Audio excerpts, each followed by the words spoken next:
Monique Pinson-Charlot nous a rejoint sur le plateau de 64 minutes. Bonsoir. Bonsoir. Bienvenue et merci d'être avec nous. Vous êtes sociologue, spécialiste de la haute bourgeoisie et des élites sociales. Vous avez notamment dirigé le CNRS. Vous êtes l'auteur avec Michel Pinson, sociologue également, du livre Les prédateurs au pouvoir, main basse sur notre avenir.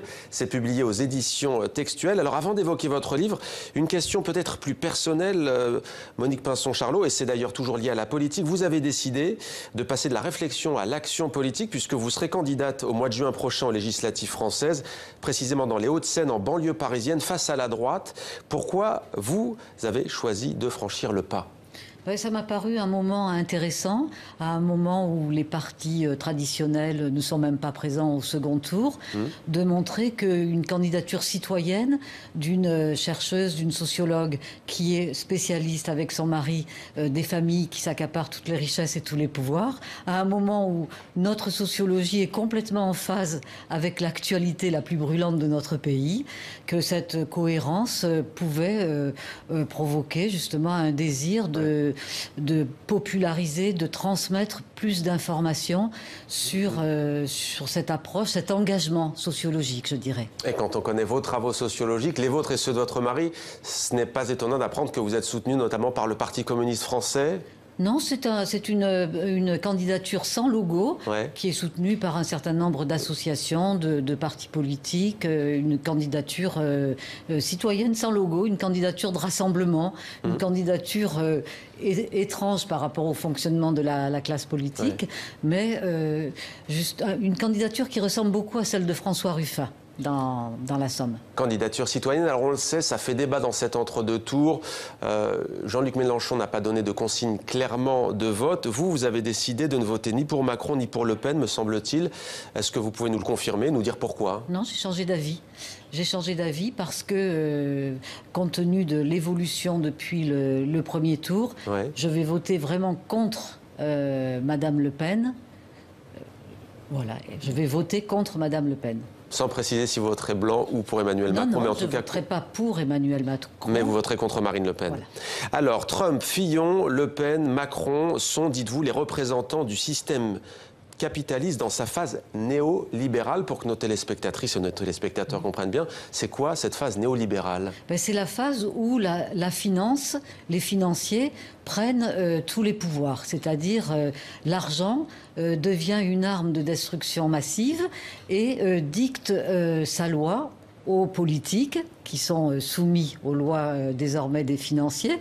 Alors évidemment, avec Emmanuel Macron à la candidature suprême, c'est tout à fait exemplaire de notre sociologie, mais aussi sur les médias, dans le domaine de l'art.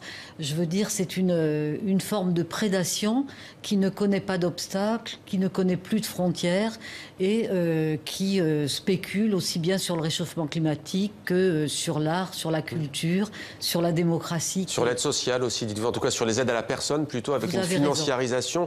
Vous parlez aussi de la taxe carbone, s'agissant de l'écologie. Comment ce système a-t-il pu émerger ? Eh bien, très simplement, après la chute du mur de Berlin, il n'y a plus de contre-pouvoir sur la planète. Et du coup, le système capitaliste, qui était bien prêt avec tout le néolibéralisme qui avait été théorisé par Friedman et Hayek, s'est mis en place vraiment en tirs groupés, de façon avec un pilonnage systématique, afin qu'il devienne irréversible. C'est-à-dire qu'il y a plein d'effets de cliquet. Comme les traités européens, on ne peut pas revenir en arrière. On change de gouvernement, mais on ne peut pas revenir en arrière. Donc c'est très compliqué après pour sortir de ces traités. Mais on serait tenté de vous dire, vous qui semblez aimer le peuple et le défendre, d'un point de vue sociologique en tout cas, pourquoi dans ces cas-là Donald Trump accède au pouvoir ? Les Américains notamment, les électeurs sont doués d'une raison. Alors me dire oui, il n'a pas eu la majorité des suffrages, c'est le système américain qui veut cela, mais beaucoup votent pour des dirigeants comme lui. C'est-à-dire qu'ils votent pour un milliardaire Aujourd'hui, les milliardaires sont effectivement, comme je l'ai dit, cette phase néolibérale, les financiers, l'argent occupe permet de tout prédater. Mais ils sont déclassés, dit-on. Donc ils sont déclassés, mais ils votent pour un représentant de la finance. C'est ça qu'on n'arrive pas à comprendre. Ah, mais oui, mais c'est comme Marine Le Pen. C'est-à-dire qu'il y a eu tromperie, il y a eu mensonge. Monsieur Trump donnait en pâture les dirigeants de Goldman Sachs pour montrer comment ils avaient provoqué la crise de 2008 et délogé de leur maison tous ces pauvres Américains qui doivent aujourd'hui vendre leur sang. Et dès qu'il est arrivé au pouvoir, il a nommé beaucoup de banquiers de Goldman Sachs aux plus hautes fonctions de la Maison-Blanche. Y a-t-il, selon vous, des expériences aujourd'hui dans le monde, des pays qui résistent à ce néolibéralisme ? Ah ben, il n'y en a pas beaucoup, parce que c'est très difficile. C'est-à-dire que, vous voyez, cet argent, c'est pas pour s'enrichir toujours plus. L'argent a muté, c'est devenu une arme. On a abandonné le canon et la mitraillette, bien qu'il y ait beaucoup encore d'armes dans ce monde. Mais cet argent va permettre d'aller acheter les terres agricoles d'Afrique, va permettre de spéculer sur le réchauffement climatique, va permettre de s'approprier plein de choses. Et alors, je m'embrouille, mais ce que je voulais dire, pour montrer à quel point on marche sur la tête, vous voyez, il y a eu des attentats terribles en France.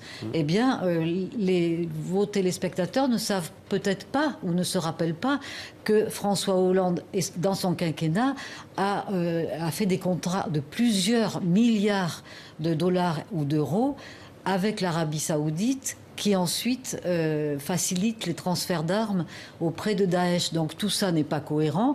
Et pour vous dire même jusqu'où on est allé, François Hollande, 6 mois après les attentats du Bataclan, a remis la Légion d'honneur au ministre de l'Intérieur d'Arabie Saoudite. Merci beaucoup d'avoir témoigné sur notre plateau. Monique Pinson-Charlot, vous êtes l'auteur avec Michel Pinson des Prédateurs au pouvoir, main basse sur notre avenir, édition textuelle. Merci à vous.